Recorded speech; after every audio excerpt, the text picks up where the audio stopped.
नमस्कार मित्रांनो, PSR फॅक्टरीमध्ये तुम्हाला सर्वांचं स्वागत आहे। आज आहे आपला 90 डे 90 हावरचा 36वा दिवस।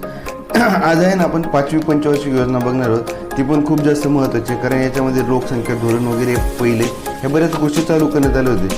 तर 5व्या योजनेचा कालावधी होता ना 1 एप्रिल 1974 ते 31 मार्च 1979 मध्ये होता। यातला मुख्य भर होता ना तो गरिबी हटाव आणि दारिद्र्य निर्मूलनावर करण्यात आलेला होता।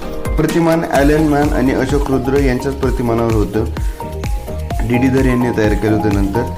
तर याच्यातली उद्दिष्ट काय होते? आर्थिक वाढीचं तर 4.4 आणि दारिद्र्य निर्मूलन करायचं होतं।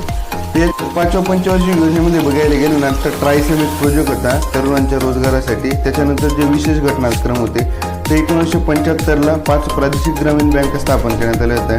त्याच्यानंतर 76 मध्ये आहे ना पहिलं राष्ट्रीय लोकसंख्या धोरण जाहीर करण्यात आलं होतं। त्याच्यानंतर 75-76